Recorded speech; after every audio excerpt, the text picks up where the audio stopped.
The late morning sun hung high over Tucumcari, New Mexico, spilling its golden light over the faded neon signs along Route 66. Calvin Brooks eased his silver Ford down the narrow parking lot beside the Route 66 diner, his wife Denise in the passenger seat humming along to an old Sam Cooke song on the radio. In the back seat, Jordan, 15, was scrolling through his phone, while Ariana, 12, traced the outline of a postcard she'd bought at a gas station an hour earlier. "All right," Calvin said, cutting the engine. "Let's see if this place still makes pie like they used to." Denise smiled. "If the smell from here is anything to go by, we're in for a treat." The air hit them as soon as they stepped out, dry, warm, laced with the faint scent of grilled meat drifting from the kitchen vents. The diner sat low and squat, its chrome trim dulled by decades of desert sun. Inside, a jukebox leaned against the far wall, spilling out slow guitar from an old country ballad. Linda Jo Carter, the waitress, spotted them as they walked in. "Morning, folks. Take any booth you like." They slid into a booth near the front window. The vinyl seats creaked under their weight, and Ariana pressed her palms to the cool tabletop. Calvin opened the menu, though he hardly needed to read it. Places like this were comfort in their predictability: fried chicken, mashed potatoes, cornbread, and the kind of coffee that kept truckers awake through long night drives. As they ordered, the din of quiet conversation from the other tables mingled with the hiss of the grill. Denise watched Jordan tease Ariana about her postcard until she huffed and hid it under her napkin. Calvin leaned back, feeling the familiar peace of a family meal in a roadside diner, a peace he didn't often get to linger in. He had just taken a sip of his coffee when the bell above the door jingled. A man in a pressed police uniform stepped inside. His frame filled the doorway, and the low murmur of conversation seemed to fade. Officer Brad Connolly removed his sunglasses, hooked them into his shirt pocket, and scanned the room as though he were surveying a scene. His eyes caught on Calvin's table, and something in his jaw tightened. Calvin's gaze dropped back to his plate, but he could feel the man's stare. Brad walked slowly toward the counter, each step measured. He greeted Linda Jo with a nod that was more command than courtesy, then pulled out a stool 2 seats away from Calvin's family. "You see a lot on this job," Brad said loudly to no one in particular. "Some folks just sit around all day, living off others. Must be nice." The words hung in the air, aimed like an arrow with no need for a bow. Jordan's smile faltered. Ariana's fingers stilled against her glass of water. Denise's eyes flicked to Calvin's, a quiet plea in them. Not here, not now. Calvin let the silence settle. He'd been in rooms like this before, different towns, different faces, but the same careful weighing of whether to speak or let it pass. He often told his students that history was full of moments when ordinary people had to choose between standing and sitting. But it was easier to teach that lesson than to live it. He looked at Ariana, saw the question in her eyes. Why would someone say that? And something inside him shifted. Brad took a sip of his coffee, leaned back and continued. "And you know, it's always the same type of people. Funny how that works." Linda Jo froze mid-pour at the counter. The couple in the booth across the aisle lowered their voices to whispers. Calvin set down his fork. He could feel the heat rising in his chest, not from anger alone, but from the steady, familiar burn of recognition. He'd known men like Brad before, men who wore authority like armor and used it like a weapon. Denise reached for his hand under the table, but he was already pushing back from the booth. The sound of the vinyl seat releasing him was louder than it should have been. He stood, smoothed the front of his shirt, and began walking toward Brad. The jukebox's song seemed to slow, the guitar notes stretching like pulled taffy. Jordan's eyes widened. Ariana's breath caught. Brad looked up, a smirk playing at the corners of his mouth, as if he'd been waiting for this. Calvin stopped just short of the counter, his shadow falling across Brad's plate. For a moment, no one moved. The diner held its breath, and then Calvin spoke, his voice low but carrying. "You got something you want to say to me?" Or do you prefer hiding behind a badge? A flicker crossed Brad's face, something between surprise and disdain. Just making conversation, he said, leaning back. Calvin's gaze didn't waver. Then maybe you should find a different topic. No one laughed. No one looked away. The moment stretched, taut as a rope. Linda Jo set down the coffee pot with a quiet clink. "Need anything else, officer?" she asked, her tone flat. Brad's smirk faded, and he turned back to his cup.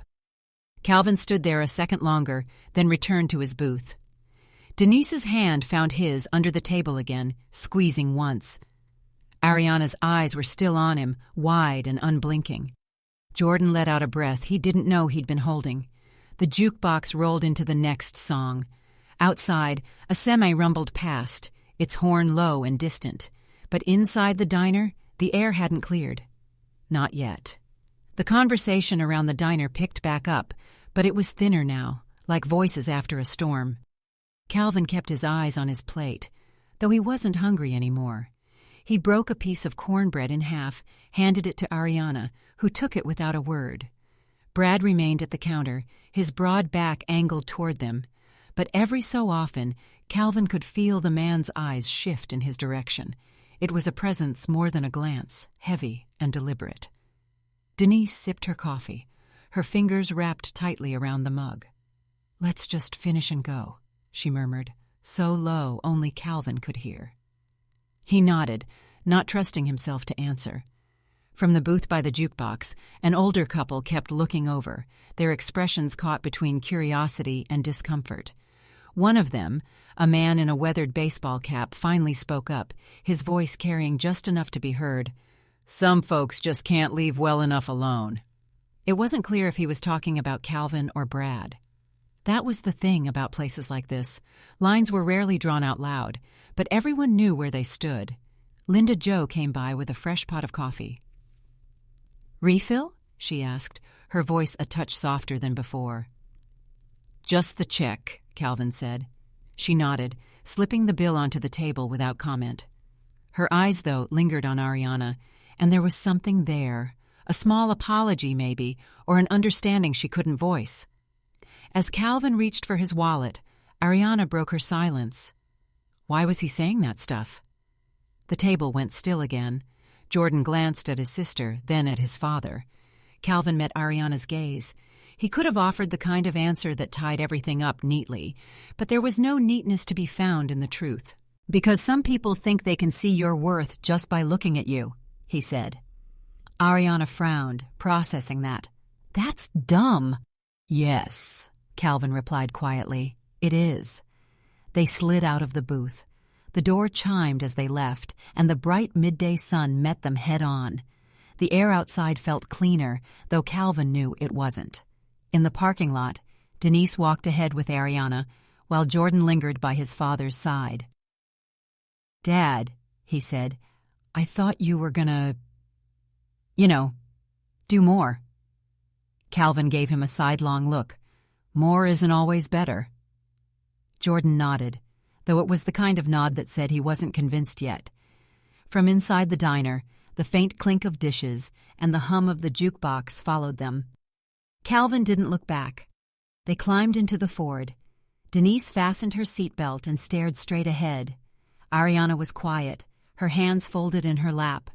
Jordan checked his phone, his brow furrowing. "What is it?" Calvin asked. Jordan turned the screen so his father could see. There, already uploaded, was a shaky video from inside the diner, a young woman's voice whispering, "Oh my God, look at this," as it showed Calvin standing over Brad Connolly. The clip ended before any words were exchanged. In the corner of the video, Linda Jo was visible, frozen mid-step with the coffee pot. "Someone's already posted it?" Denise asked, her voice tight. Jordan nodded.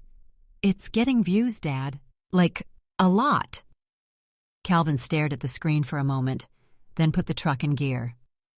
As they pulled onto Route 66, the neon diner sign grew smaller in the rearview mirror. He had the uneasy sense that, though they were leaving the building behind, they were carrying something heavier with them, something that would follow. The Ford rolled steadily along the stretch of Route 66 toward Amarillo, the afternoon sun flattening the horizon into a bright ribbon of heat. Calvin kept both hands on the wheel, the hum of the tires filling the silence. The kids were quiet in the back seat, each in their own thoughts. Denise occasionally glanced at her husband, as if to check whether he was still somewhere with her or drifting into his own storm. "Do you think it'll get worse?" she asked at last, her voice barely above the sound of the engine. Calvin exhaled slowly. "Things like this, they don't just go away." Jordan, still scrolling on his phone, said, "Dad, there's already like 5 different versions of the video. People are cutting it with music and text. Some are saying you put a cop in his place. Others are saying—" He trailed off, chewing his lip. "Saying what?" Denise pressed. Jordan hesitated. "That you assaulted him. That you're dangerous."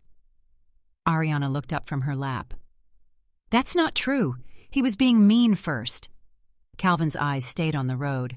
Truth and what people choose to believe aren't always the same thing. They reached Amarillo just before 3, the skyline marked by grain silos and the faint shadow of the water tower. The neighborhood felt unchanged.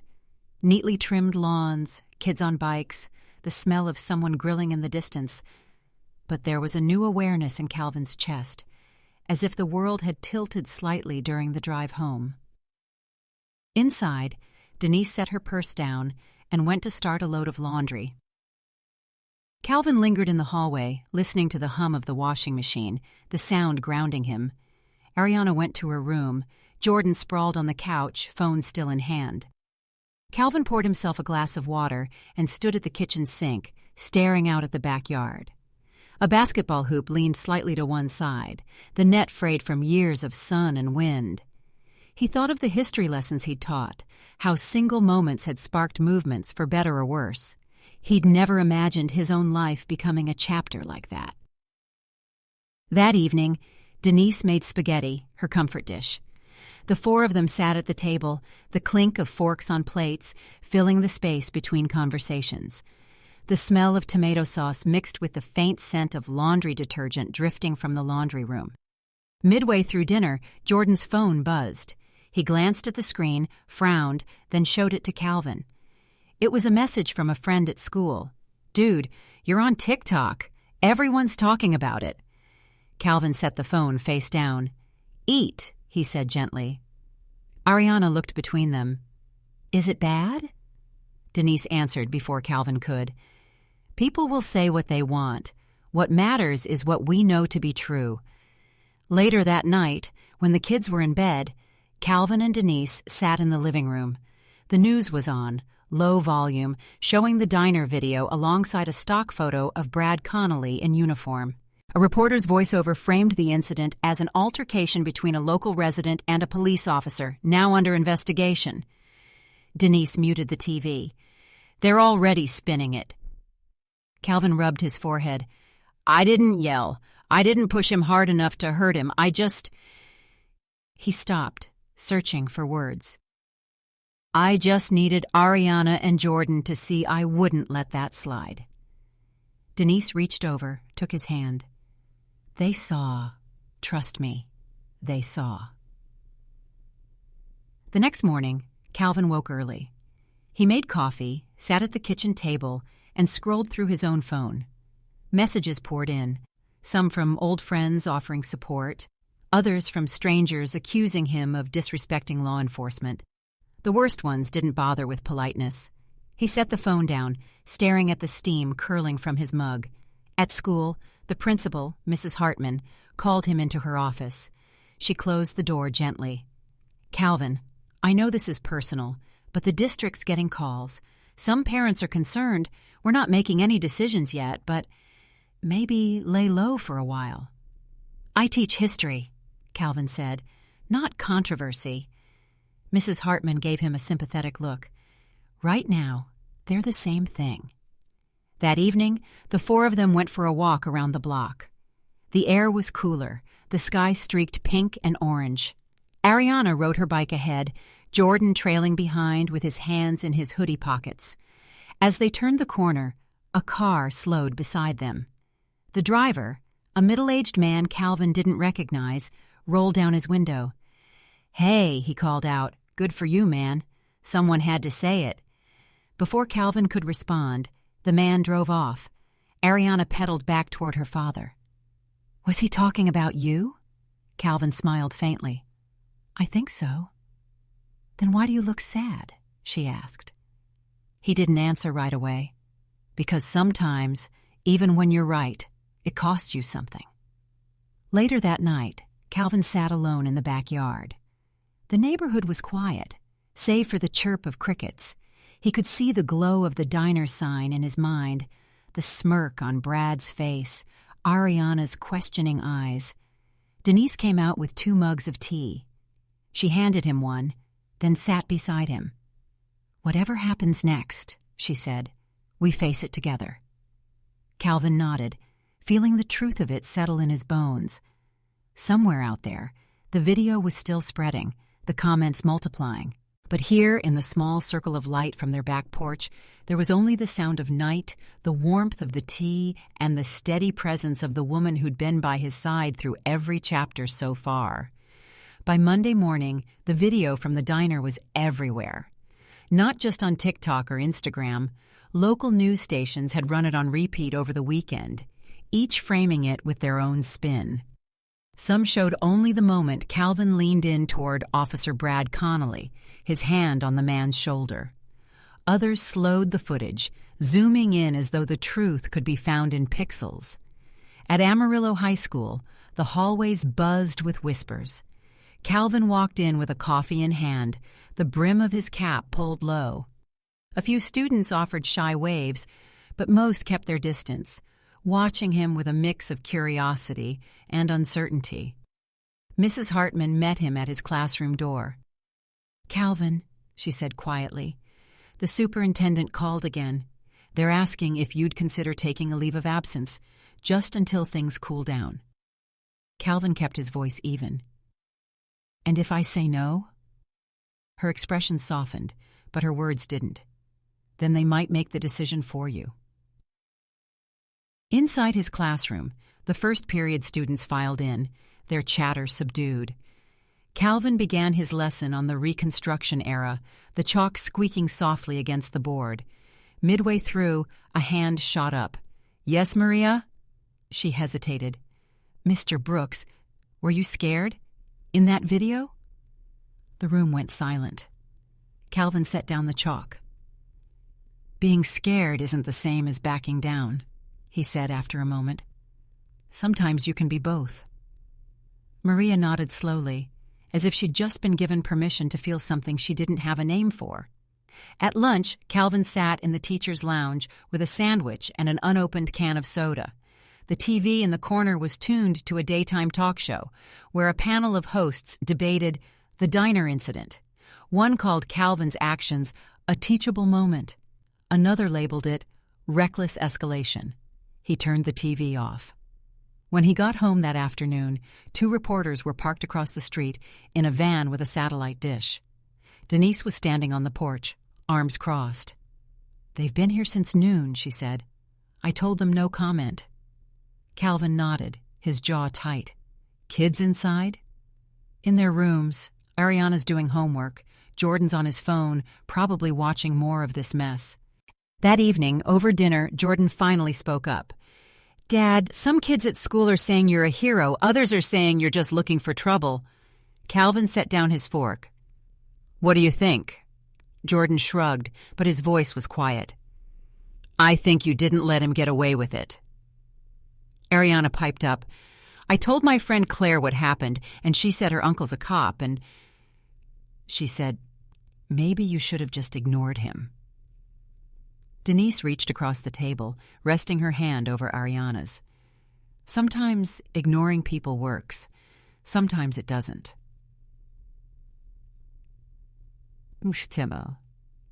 The phone rang just after sunset. Denise answered, her voice tight at first, then softening. She handed the phone to Calvin. "It's Reverend Carter. Calvin, the Reverend's warm voice came through the line. I've been watching the news. I just want you to know, the congregation's behind you, but the cameras will keep coming. You need to decide what you want your story to be before someone else decides for you. Calvin thanked him, the weight of those words settling in his chest. The next morning, the pressure reached the school. A group of parents had gathered outside the front entrance, holding signs, some in support, others calling for his removal. Inside, Mrs. Hartman closed her blinds. This is what I was worried about, she said. It's not just about the video anymore. It's about what it represents to people. Calvin taught his classes that day with the blinds drawn, the hum of voices outside filtering faintly through the glass. He wondered how many of his students had parents out there. By midweek, the story had reached national news. A major network aired a segment that included an interview with Brad Connolly, who claimed Calvin had overreacted and created an unsafe situation. They didn't mention Brad's history of complaints. When the camera cut back to the anchor, Calvin turned the TV off again. On Thursday evening, Denise found him sitting at the kitchen table, a legal pad in front of him. What are you writing? Just my version, before it gets too far from me. She sat beside him. That's good, but you don't have to convince everyone. I'm not trying to, he said, just the ones who matter. That weekend, the four of them drove to a community mural project downtown. Local artists were painting a wall with images from Amarillo's history: Buffalo, Route 66 signs, old trains. Calvin knew a few of them from past school projects. One artist, a young woman with paint-stained jeans, stopped to shake his hand. I saw what happened, she said. People will forget the noise, but they'll remember you stood up. Calvin smiled faintly, unsure if that was comfort or warning. That night, as he tucked Ariana into bed, she asked, Is it almost over? Calvin paused at the doorway. Not yet, he admitted. But it will be. She smiled sleepily. Good. I like it better when it's just us. The morning of the hearing broke cool and clear, the kind of autumn day Amarillo saved for rare occasions. Calvin stood in front of the mirror, knotting his tie with slow, deliberate movements. Denise appeared in the doorway, already dressed in a navy skirt and jacket, her hair pulled back. You ready? She asked. As I'll ever be, he said, straightening the knot. Jordan and Ariana were waiting in the living room, dressed neatly but subdued. Jordan's phone was tucked away, a small miracle, while Ariana clutched a notebook she'd been doodling in for days. They stepped outside to find the street lined with cars. A few neighbors waved, others simply watched. At the end of the block, a news van idled, its crew sipping coffee. The Potter County Courthouse stood solid and unyielding against the crisp blue sky. Its stone facade caught the morning light, casting long shadows across the steps. Reporters clustered near the entrance, microphones ready, cameras trained on anyone who might pass through the heavy oak doors. As Calvin and his family approached, questions were shouted over the hum of traffic. Mr. Brooks, do you regret your actions? Did you assault Officer Connolly? Are you planning to apologize? Denise tightened her grip on Calvin's hand. He kept his eyes forward, leading them inside. The courtroom smelled faintly of polished wood and dust. Rows of benches were filled, some with community members, some with press. The hum of conversation died down as Calvin took his seat beside his attorney, a measured man named Victor Ramirez. Across the aisle sat Brad Connolly, his uniform replaced by a dark suit. His expression was carefully neutral, though his eyes flicked toward Calvin with something colder beneath. The judge, a tall woman with silver hair, called the court to order. Her gavel cracked once against the block. The prosecutor went first, painting Calvin as a man who had lost control and used unnecessary physical force against a law enforcement officer. They replayed the diner video, looping the moment Calvin's hand landed on Brad's neck. Victor Ramirez rose for the defense. Ladies and gentlemen, this is not a case of assault. This is a case of dignity.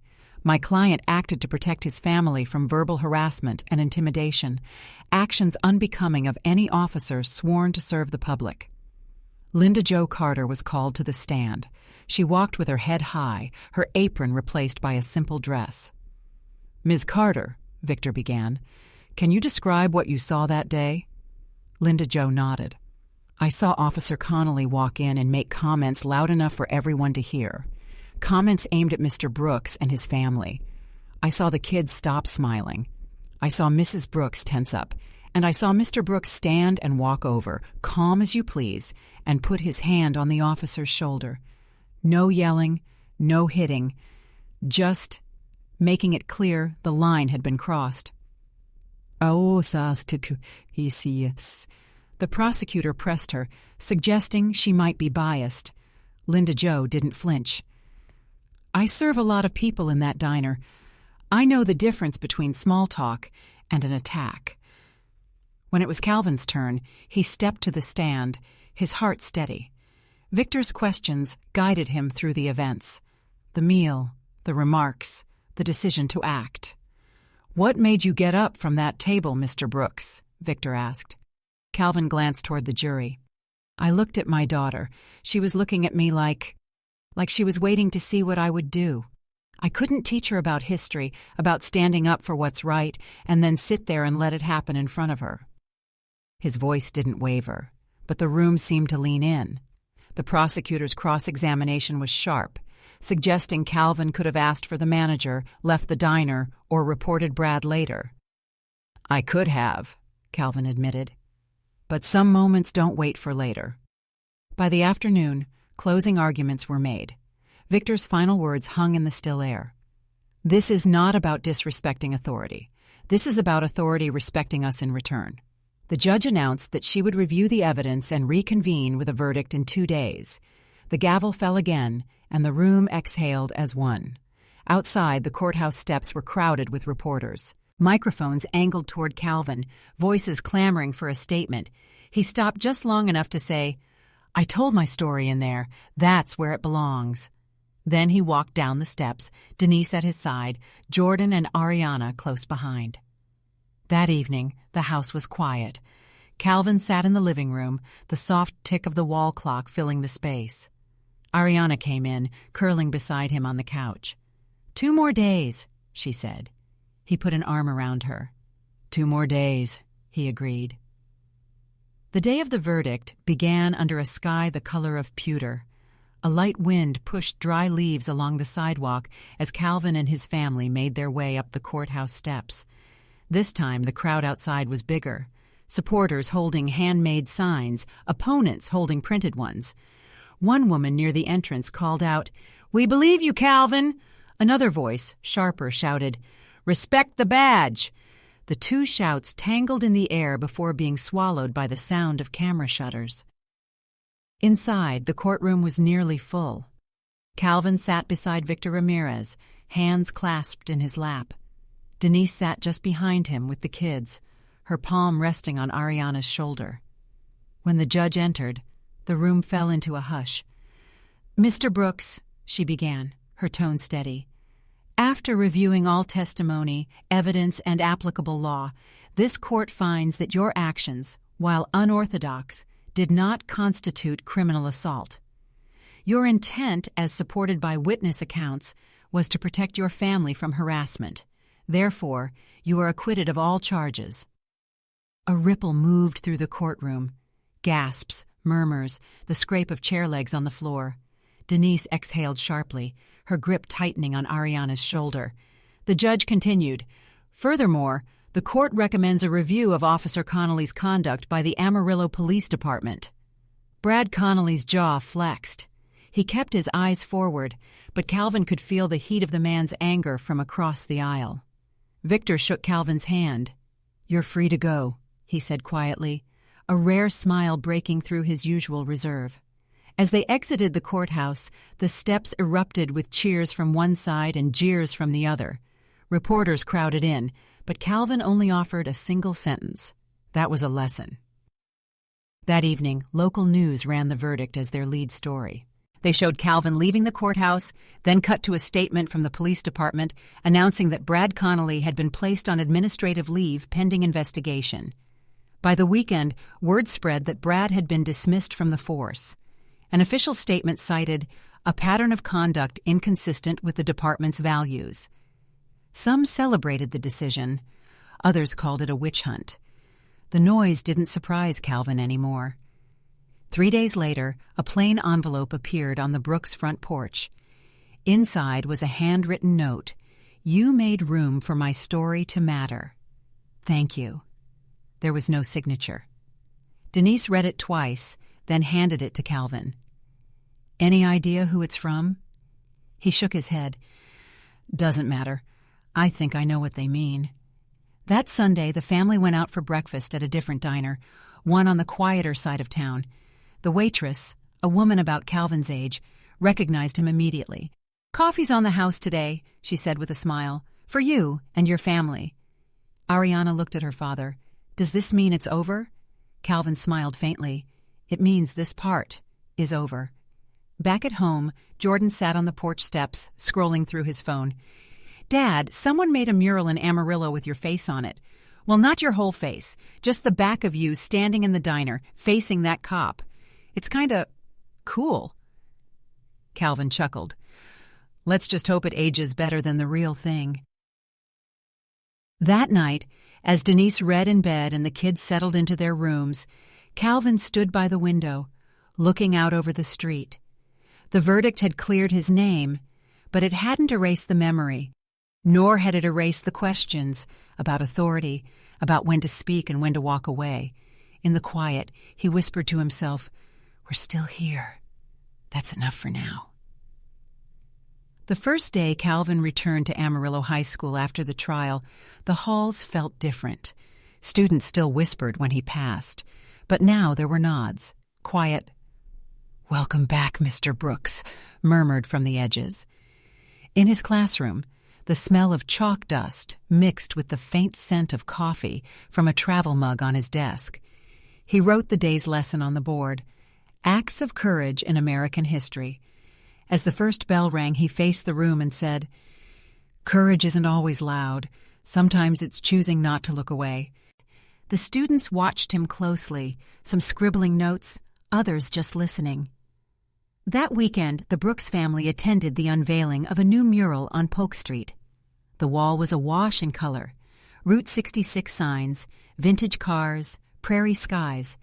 In one corner, painted in soft, warm tones, was a diner booth with 2 empty coffee cups and sunlight streaming through the window. It wasn't literal, but Calvin knew what it meant. The artist, a young man with paint still on his hands, came over. "It's not about the fight," he said. "It's about the moment someone decided not to sit down and stay quiet." Denise smiled. "I think you captured it." After the unveiling, the family walked downtown. The air was cool, and storefronts glowed against the early evening sky. Ariana skipped a few steps ahead, pointing out a bakery window decorated for autumn. Jordan lagged behind, earbuds in, but every so often he looked up and smiled. At home, Denise prepared a simple dinner, grilled chicken, potato salad, and a warm apple pie cooling on the counter. They ate together in the living room, plates balanced on their laps, the TV turned low to an old black-and-white movie. Jordan shared a story from school about a history project he wanted to do on everyday heroes. Ariana read a short poem she'd written about standing in the light when it would be easier to hide. Denise listened with pride, her eyes moving from one child to the other. Calvin leaned back, the sound of their voices weaving into the fabric of the room. Later, after the dishes were done and the kids had gone to bed, Calvin stepped out onto the porch. The night air was crisp, carrying the faint smell of wood smoke from a neighbor's chimney. Streetlights cast warm pools of light along the quiet road. He thought about the mural, about the trial, about the faces in the diner that day. The noise outside their home had faded, but the lessons lingered. In him, in Denise, in Jordan and Ariana.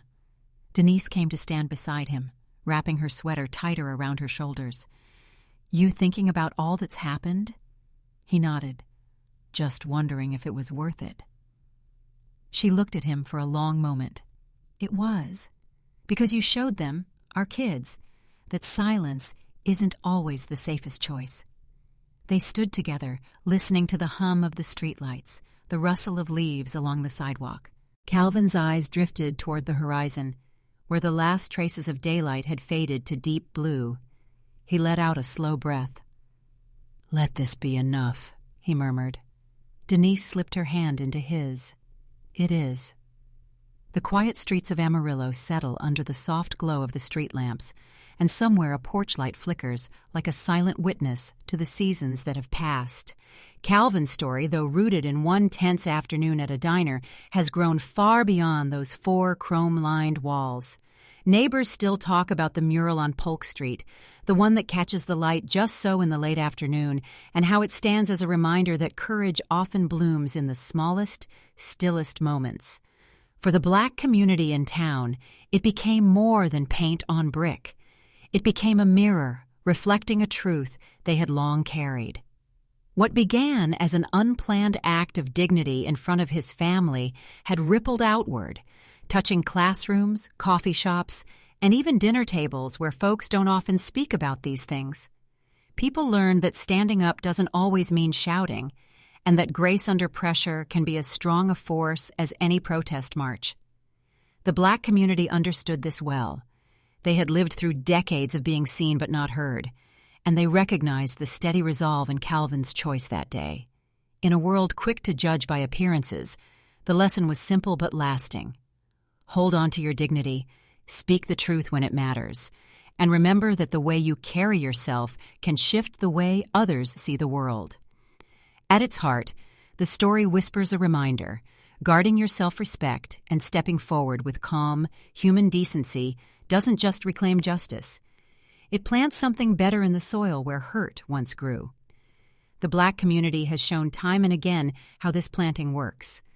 A smile returned instead of an insult, a steady voice instead of rage, a hand offered even when history might say otherwise. These small, deliberate acts are like the lamplight in a kitchen window on a cold night, guiding us home through streets we thought we knew but now see in a different way. So maybe this isn't only Calvin's story. Maybe it belongs to anyone who has ever been sized up and dismissed, anyone who has had to choose between swallowing the moment or living it out loud. There's a kind of quiet bravery in deciding that your children, your neighbors, even strangers you may never meet, deserve to see that better path walked. Take a moment to think about the faces you pass in your own daily life. Behind each one, there is more than meets the eye.